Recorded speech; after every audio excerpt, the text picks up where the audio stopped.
It wasn't long ago I noticed a strange noise coming from the air conditioning unit in the wall of the living room. At first it was almost imperceptible from the other noises such a device would typically make. It started out as a slight clanking sound, only when it was first turned on. I had just accredited it to the age of the apartments and the appliances within. Realistically, they weren't all that old in the grand scheme of things, but without constant upkeep, things break down and fall apart relatively fast. Everything in the place made at least some kind of noise. The washing machine shook, the dishwasher sounded like a jet taking off, the fridge would kick on every few minutes and hum so loudly I'd have to turn the television up to hear anything over it. So you can see how it wasn't such a big deal for the air conditioner to rattle a little. So I put it to the back of my mind just as something that comes with age. That was until it started making it more and more often. I first noticed it when I turned it on and the rattling didn't just go away after a second or two. I'd better tell the landlord so maintenance can come fix this, I thought. After about a minute, it once again stopped, and the thought faded into memory. A few weeks passed, and I began to notice other strange occurrences. Scratching in the walls, the electricity flickering in and out, the occasional thump in the night. Again, things that could all happen due to the age of the wiring. Maybe a mouse had gotten into the walls, or a noisy new neighbor had moved in. All pretty explainable, I thought. Besides, I worked a lot and really didn't have a lot of free time to do much, so it didn't bother me. But when things started to go missing in my tiny one-bedroom apartment, I started to worry. I hadn't been home in what felt like a couple weeks. Between work and friends, I was barely there at all besides to sleep and bathe. I figured I should do a thorough search of the place and see where my things could have gone. The TV remote, a calculator, several pairs of socks, and one shoe were apparently misplaced. So I went through room to room, which was really only 4 rooms, searched high and low to find my things, and as I did this, I noticed more and more small, ineffectual things were also missing. Strange, I thought.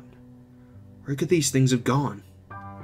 I hit the power button on the TV and sat down in my once familiar armchair, now a stranger in my own forgotten home, and noticed something. The TV wasn't on. I flipped the light switch up and down, but nothing. Oh, for God's sakes, this is getting a little ridiculous. I got up and twisted the knob on the stereo. Nothing. I went around and tested all the appliances to see if they were all still functioning. To no avail, as not a thing in the place was still functioning, except, strangely enough, the increasingly loud air conditioner. It came on with a loud rattle, and ran that way for several minutes until it sparked. I heard a loud pop, and then it too died. Maybe the power's out and it will be fine in the morning, I thought half-heartedly. I had a hard time sleeping that night. The neighbors were especially loud, and the being without power made me nervous. I woke up the next morning to find out that the power was still out. I took a shower, got dressed, and went over to my neighbors to ask if they were having similar problems. I knocked loudly several times, but no answer. I decided enough was enough and went to the maintenance office to complain and hopefully resolve this issue. When I opened the door, the smell of stale smoke swept into my nostrils. The place was a mess. Papers and ashes all about the desk, peeling paint, smudges on the windows, and a TV with only static bolted to the wall. Sitting behind the desk was a thin, graying man who looked as if he hadn't bathed in a week. I told him about how everything was suddenly not working but the AC unit, until it sputtered its last. He gave me a sarcastic look, and with a gruff, he grabbed his toolbox and followed me back to my apartment. You see, I would have called, but for some reason nothing seems to be working, and I don't think the electricity is out because the air conditioner was running and suddenly died.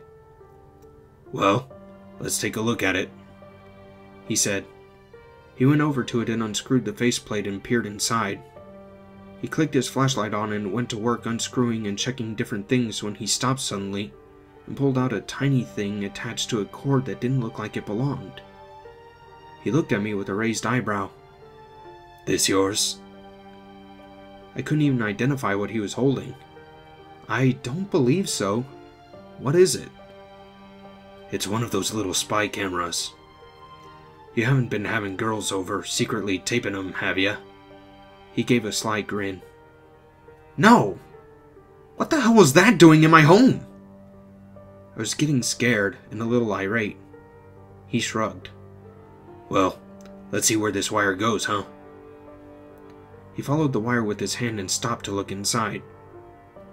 "There's a little hole in here. It goes into the wall." He pulled out his hammer and got to work taking chunks out of the drywall and following the cord. I was freaking out. Who put that there? Was this dirty old man watching me? Are there more of those? All these things went through my head as I watched him work. "Well, that explains a lot," he said under his breath. "What? What is it?" I exclaimed. "Looks like somebody rewired your outlets over here." He backed away to show me what he was seeing. "But why?" "My guess, stealing your power. You sure you didn't notice anything?" His calmness put me on edge. I thought back to the odd noises in my walls, the thumping, the flickering lights. What had once seemed such a normal thing had my heart racing. I noticed a few things here and there, but I haven't been here a lot lately. I thought it was just an old place. He gave me a skeptical look and continued following the ever-expanding bunch of wires and cables throughout the place. Some wires would branch off to more tiny cameras, hidden in vents and just in the shadows. One even wired into the eye of one of my pictures. How have I not noticed these? My heart had started beating faster and faster as he discovered more. He kept going and, one by one, found all of my electric had been rewired into one central bunch that led to the bedroom. My heart stopped. How long have these been here? Not long, I'd say. We check all the appliances and outlets before we rent the places out. Well, where does it all lead? He kept knocking holes with his hammer and following the dreaded cables until finally, he stopped and looked into the most recent hole he made with a flashlight. The space between the walls gets a lot bigger here. I think I can fit in here. I see something glowing just around the corner. He smashed a hole big enough for him to squeeze through and disappeared into my bedroom wall. He appeared a few seconds later with a grim look on his face, and his skin had gone pale. He was no longer the calm, apparently fearless man he was before. You aren't gonna want to hear this, but there's a little room back there. Bunch of monitors set up all over and all sorts of crap scattered around. Looks like somebody was living in there, but no sign of him now. He swallowed hard. This place is starting to freak me the hell out. If I were you, I'd move. I packed my things and left for my mom's that day, not wanting to spend another second in that place. Over the next few days, the police came and investigated the whole scene. They found 20 different monitors all linked up to VHS players in that little room in the walls. Surprisingly though, no tapes were ever found, and neither was the thing that had been watching me all those nights.